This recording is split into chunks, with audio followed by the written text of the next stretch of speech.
Repórter Nacional. Informação com a credibilidade da Rádio Nacional. Repórter Nacional.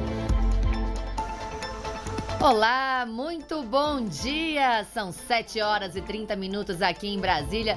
Muito bem-vindo, muito bem-vinda. Este é o Repórter Nacional que começa agora e já te atualiza com os seguintes destaques. Orçamento para 2023 aprovado pelo Congresso fixa salário mínimo em R$ 1.320. Ministro do Desenvolvimento Regional diz que pasta entregou 22 mil obras nos últimos 4 anos. Queda na procura por vacinas no Brasil preocupa autoridades sanitárias. E nos Estados Unidos, tempestade de neve cancela milhares de voos. Bem, hoje é sexta-feira, 23 de dezembro de 2022, antivéspera de Natal. Bom dia, Monique Castilho. Bom dia, Dilson Santa Fé. Exatamente, né? Aquela expectativa para o Natal. Mas o tema hoje ainda é Congresso Nacional. Afinal de contas, eles aprovaram o orçamento para 2023, que segue agora para a sanção presidencial. Entre outros pontos, o texto garante o pagamento do Bolsa Família de R$ 600 no ano que vem e um salário mínimo de R$ 1.320. O repórter Gabriel Brum tem os detalhes. O Congresso Nacional aprovou nesta quinta-feira o Orçamento da União para 2023. O projeto de lei foi aprovado pouco antes na Comissão Mista de Orçamento. O senador Marcelo Castro, do MDB do Piauí, só entregou o texto depois de adequá-lo às novas regras determinadas pela PEC da transição. A proposta ampliou o teto de gastos em R$ 145 bilhões para acomodar o novo Bolsa Família de R$ 600, mais 150 por criança menor de 6 anos. Com isso, o teto de gastos da União no ano que vem subiu para R$ 1.950 bilhões. O orçamento da educação vai contar com 130 bilhões no ano que vem e a saúde com 173 bilhões. O senador Marcelo Castro destacou a importância da PEC da transição. Colocamos para a saúde 22,7 bilhões de reais, além do orçamento normal do Ministério da Saúde, que sem os quais não haveria recurso para a farmácia popular. O documento projeta um déficit primário de 231 bilhões e meio de reais em 2023. O deputado federal Marcel Van Hatten, do Novo do Rio Grande do Sul, reclamou do impacto da PEC. E a minha preocupação é a preocupação daqueles que vão sofrer com um orçamento com um déficit que passará de mais de 200 bilhões de reais. Nós tivemos uma aprovação de uma PEC que furou o teto mais uma vez. Os quase 19 bilhões e meio de reais que antes iriam para as emendas de relator foram divididos. 9 bilhões e meio para emendas individuais dos parlamentares e o resto para execução de políticas públicas do Poder Executivo. E o valor do salário mínimo será de R$ 1.320, conforme já anunciado nesta quarta-feira pelo relator. O Ministério do Desenvolvimento Regional entregou 22 mil obras nos últimos 4 anos, uma média de 15 por dia, desde pequenas pavimentações de estradas e grandes projetos, como a conclusão da transposição do Rio São Francisco. O trabalho do Ministério nos 4 anos da gestão do presidente Jair Bolsonaro foi tema de entrevista do ministro Daniel Ferreira nesta quinta-feira ao programa A Voz do Brasil. Ele fez um balanço da atual gestão, destacando a assinatura do Marco do Saneamento. O novo marco de saneamento, ele acaba com o contrato de programa sem licitação, cria segurança jurídica e a gente consegue alavancar em 2 anos de vigência dele 90 bilhões de reais em investimentos e outorgas para fazer em concessões de água e esgoto, principalmente. Isso significa que daquelas 135 milhões de pessoas que não têm água e esgoto que eu falei, 30% já estão com recurso garantido para ter o acesso universalizado, quando esses investimentos estiverem concluídos, mas... O ministro Daniel Ferreira também lembrou os resultados do programa Casa Verde Amarela e a transposição do Rio São Francisco. Então, o que eu posso fazer é dar alguns exemplos. Por exemplo, a habitação. A gente entregou 1.600.000 casas, beneficiando 6 milhões e meio de brasileiros. A transposição de São Francisco sozinha beneficia 12 milhões de nordestinos. E os investimentos que a gente alavancou através do novo marco e das obras de saneamento básico vão beneficiar 30 milhões de brasileiros.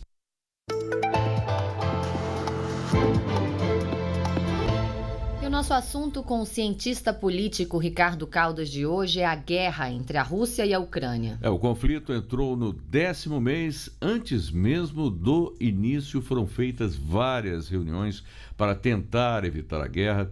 No entanto, as negociações não avançaram. Pior, ainda não há um caminho concreto para a paz entre os dois países. É uma guerra que tomou contornos diferentes de outras, né? E o professor Ricardo Caldas fala sobre o momento atual do conflito. O que caracteriza a guerra da Rússia com a Ucrânia, agora chegando ao 10º mês, neste dia 24 de dezembro de 2022, é atingir um novo patamar não esperado pelos observadores internacionais e pelos analistas, especialistas em relações internacionais. Não se trata mais de uma guerra no campo, entre militares ou de tanques invadindo regiões, mas agora o patamar é outro, muito mais elevado. Trata-se da destruição pura e simples da infraestrutura, especialmente da eletricidade e também de todo o sistema de água da Ucrânia, fazendo com que os seus cidadãos sofram de falta de eletricidade, falta de água durante o inverno, e essa é a estratagema da Rússia para vencer, então, a Ucrânia nesse 10º mês de invasão e também de ocupação de cerca de 20% do território da Ucrânia. Muitos especialistas achavam que essa guerra não duraria semanas, mas não foi o que aconteceu. A Ucrânia tem demonstrado uma capacidade de reação e de resistência que não era esperado pelos observadores militares e os observadores também políticos de relações internacionais. Depois de 10 meses de guerra, a Rússia não conseguiu o controle completo da Ucrânia, não conseguiu derrubar o governo de Kiev, que era uma das grandes expectativas do governo russo, e, ao contrário, ela está vendo justamente a Ucrânia recuperar parte do seu território perdido, do seu território ocupado pela Rússia, e a Rússia gradualmente abandonando algumas cidades que eram consideradas como estratégicas para se reposicionar e evitar uma perda ainda maior de vidas humanas, que já estão sendo estimadas em algo em torno de 100 mil militares de cada lado. Então, a Ucrânia realmente conseguiu essa resistência sem o apoio das grandes potências, é importante destacar isso.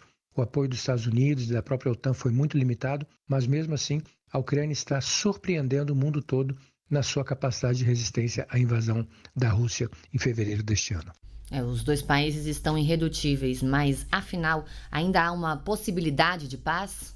Quando os dois lados acreditam que ainda tem uma chance real de vitória, as negociações diplomáticas ficam muito enfraquecidas. Muito embora a Rússia não tenha uma expectativa mais de controle completo da Ucrânia, não conseguiria certamente fazer isso sem o uso de armas nucleares, o que colocaria esse conflito num outro patamar, certamente também a Ucrânia teria dificuldade, está tendo dificuldade em retomar todo o seu território da ocupação russa, muito embora tenha conseguido algumas vitórias pontuais. De qualquer maneira, o fato da Rússia ainda desejar o fim do governo de Kiev, não considerá-lo como um governo legítimo e, ao mesmo tempo, a Ucrânia ainda ter a esperança e a expectativa de que poderia retomar os seus territórios ocupados pela Rússia, faz com que as negociações diplomáticas fiquem cada vez mais difíceis e pouco estimuladas por cada uma das partes envolvidas no conflito. Nesses casos, quando isso acontece, é fundamental a existência e a participação de um mediador que possa justamente convencer ambas as partes a voltar para a mesa das negociações e chegar a um acordo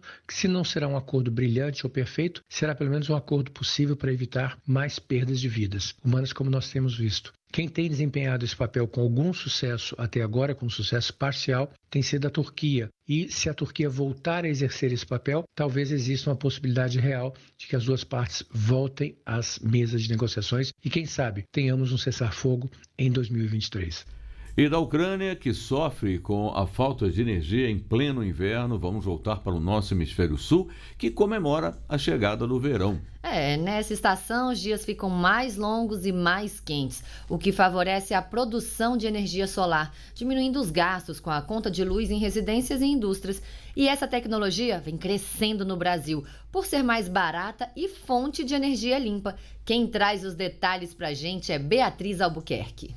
Imagine reduzir a conta de luz em até 90%. Essa é a média de economia quando se utiliza a energia solar em substituição à elétrica. Esse é um setor que vem crescendo muito no Brasil, já ocupa o 3º lugar em geração de energia, perdendo apenas para a eólica e elétrica. O país ultrapassou a marca de 19 gigawatts de potência instalada da fonte solar fotovoltaica. Desse total, 13 são de potência instalada em telhados, fachadas e pequenos terrenos. O restante corresponde às usinas de grande porte. Esse é um número considerado histórico pelo setor. Os dados são da Absolar, a Associação Brasileira de Energia Solar Fotovoltaica. E, com base neles, a CNI, a Confederação Nacional da Indústria, estima que a capacidade instalada poderá dobrar até o início do ano que vem. Rodrigo Sawaia, presidente da Absolar, explica que os recentes reajustes nas contas de luz e a redução dos custos para a instalação das placas fotovoltaicas explicam o crescimento desse tipo de energia no país. Então, diante desse cenário de preço de energia elétrica subindo e pesando cada vez mais no bolso dos consumidores, e por outro lado a tecnologia solar se tornando cada vez mais barata, competitiva, acessível e democrática, a gente percebe um processo de ampliação, grande ampliação do uso dessa tecnologia no Brasil. A energia solar é considerada uma fonte limpa, que não produz resíduo ou poluição. Segundo a Absolar, esse tipo de energia evitou a emissão de quase 28 milhões de toneladas de CO2 na geração de eletricidade. O custo de instalação, no entanto, não é baixo. Para residências, o preço médio é de R$ 25 mil e para indústrias até R$ 200 mil. Mas Rodrigo afirma que esses valores devem cair e, como a redução nas contas mensais é alta, o investimento é recuperado em poucos anos. Pode reduzir a conta de luz dos consumidores em 80% até 90%, que tem um tempo de retorno de investimento na faixa de 3, 4, até 6, 7 anos na média. E como é um sistema que tem uma vida útil de 25 anos ou mais,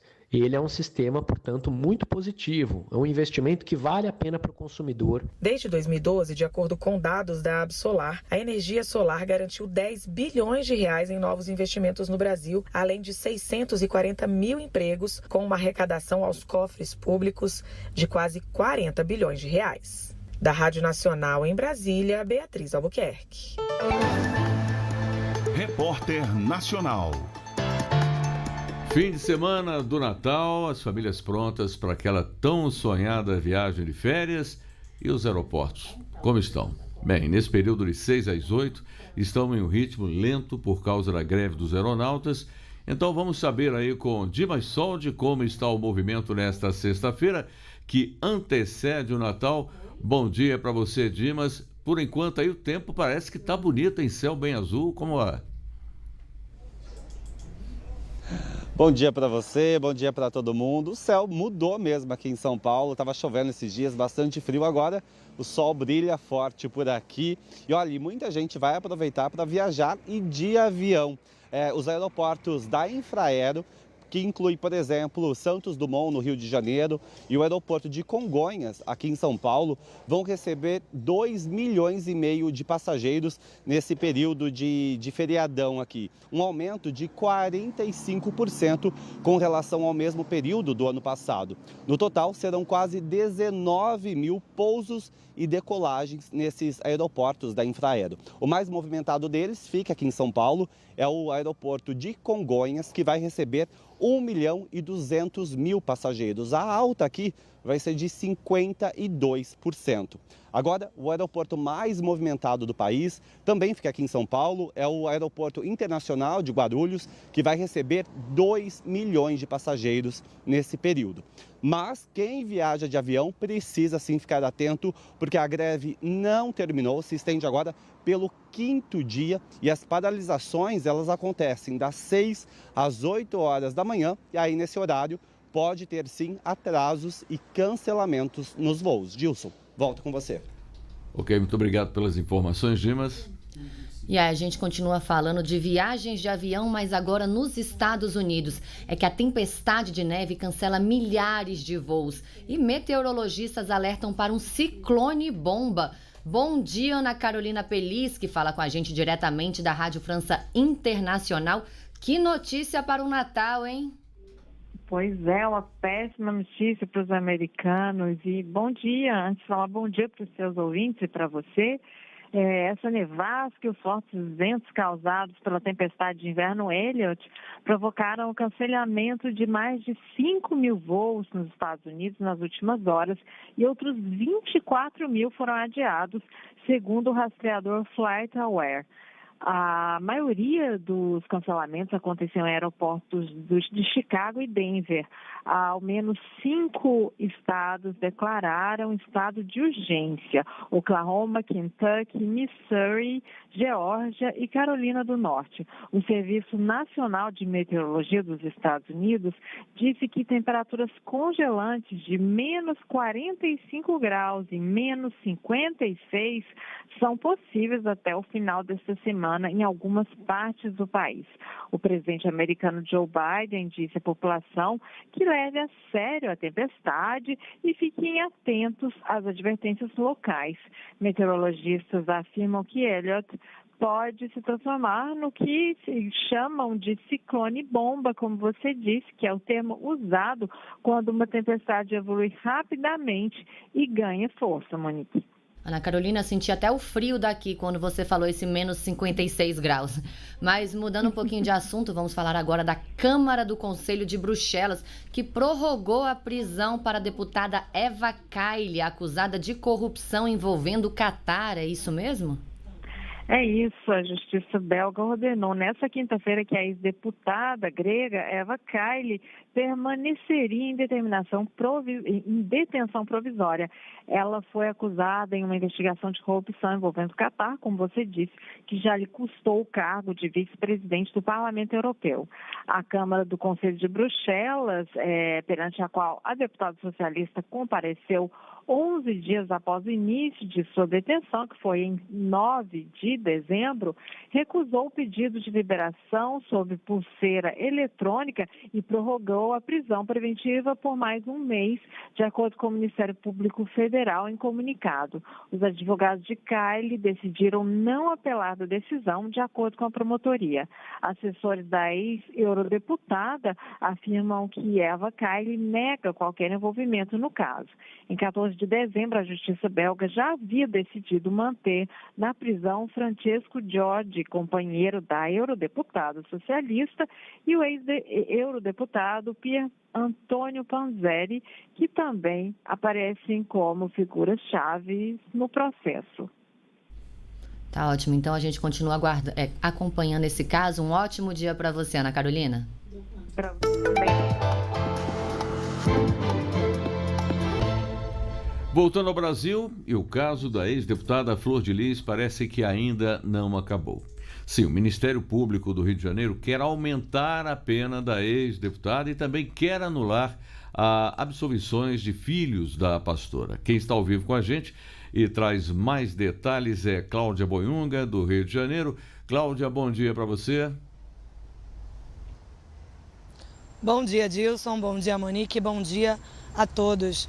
O Ministério Público do Estado do Rio de Janeiro entrou com um recurso na Justiça para pedir a elevação da pena da ex-deputada federal Flor de Lis e da filha biológica dela, Simone dos Santos, já condenadas pelo assassinato do pastor Anderson do Carmo dos Santos. Flor de Lis foi condenada a pena de 50 anos de prisão e a filha biológica dela, Simone dos Santos, a 31 anos de prisão pelos crimes de homicídio triplamente qualificado, tentativa de homicídio duplamente qualificado e associação criminosa. Flor de Lis é apontada como a mandante do crime. O MPRJ também pede a anulação da absolvição de outros 3 acusados pelo crime: Raiane dos Santos, neta biológica da ex-deputada, e Marzi Teixeira e André Luiz de Oliveira, filhos afetivos de Flor de Lis. O MP também pede um novo julgamento dos 3 perante o Tribunal do Júri, por considerar que é manifestamente contrária à prova dos autos essa absolvição. Segundo o Ministério Público, dentro desse complô para assassinar Anderson do Carmo, Marzi e Raiane, junto com Flor de Lis, participaram do planejamento do crime e do convencimento de outros filhos para a execução do assassinato. do assassinato. Anderson do Carmo foi morto a tiros em 2019 pelo filho biológico da ex-deputada Flávia dos Santos Rodrigues, na casa da família, em Pendotiba, Niterói, município da região metropolitana do Rio. Eu volto com vocês. Ok, muito obrigado. Nos últimos anos, a cobertura vacinal vem caindo no Brasil, o que pode favorecer o reaparecimento de doenças já erradicadas, como a poliomielite e a rubéola. Por lei é garantido à criança e ao adolescente o direito à saúde e à vacina quando o imunizante é recomendado pelas autoridades sanitárias. É o que nos conta Beatriz Albuquerque.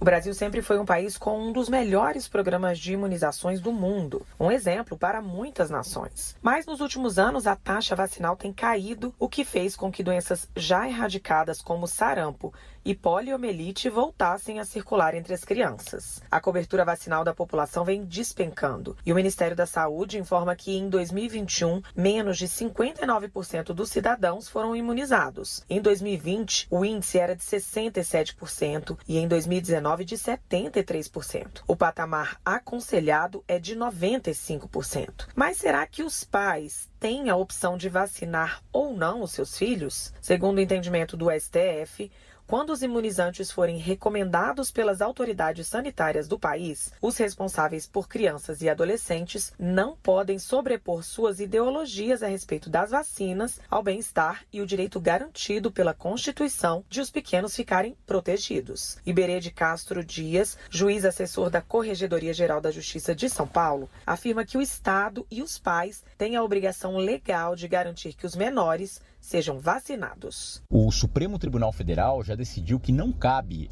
a mães, pais, aos responsáveis pelas crianças escolherem se vão vacinar ou não seus filhos, suas filhas, né, as crianças pelas quais sejam responsáveis, né?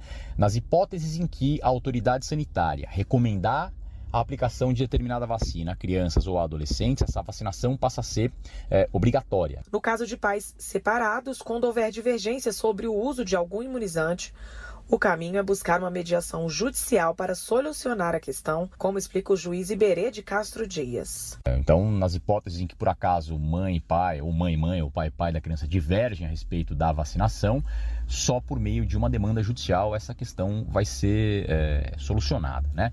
A população brasileira tem acesso gratuito a todas as vacinas recomendadas pela OMS, a Organização Mundial da Saúde, incluindo imunizantes direcionados a crianças, adolescentes, adultos e idosos. Ao todo, são mais de 20 vacinas com recomendações e orientações específicas. Recentemente, o país incluiu em seu calendário a imunização contra a Covid-19. Esportes. Cristiano Ronaldo não confirma, mas jornal espanhol diz que o craque português está sendo negociado com o clube da Arábia Saudita. E André Luiz Mendes foi buscar os detalhes pra gente. Ainda falta oficializar, mas o destino do meia Edenilson parece sacramentado. O volante vai se transferir para o Atlético Mineiro, saindo do Internacional. Uns chegam, outros saem. O Atlético Mineiro anuncia a venda de Nacho Fernandes, que vai voltar para casa, para o River Plate da Argentina. De acordo com o jornal espanhol Marca, o CR7 Cristiano Ronaldo vai assinar com Al Nassr, da Arábia Saudita, por 2 anos e meio, numa negociação astronômica com o Manchester United, girando em torno de 200 milhões de euros por ano, mais de R$1 bilhão.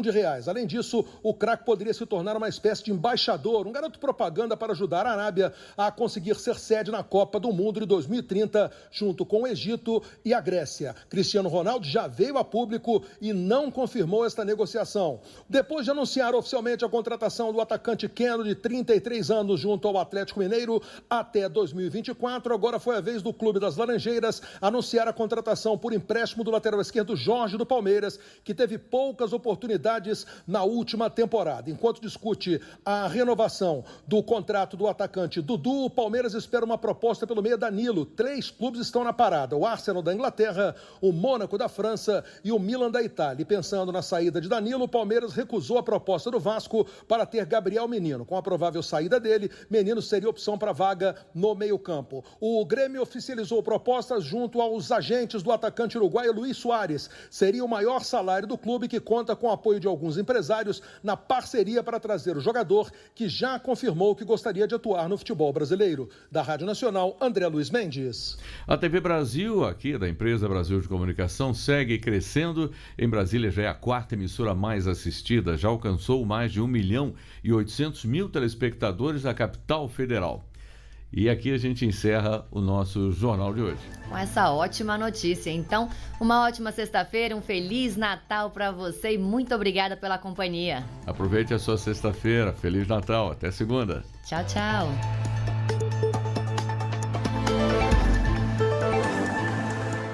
Repórter Nacional. Informação com a credibilidade da Rádio Nacional.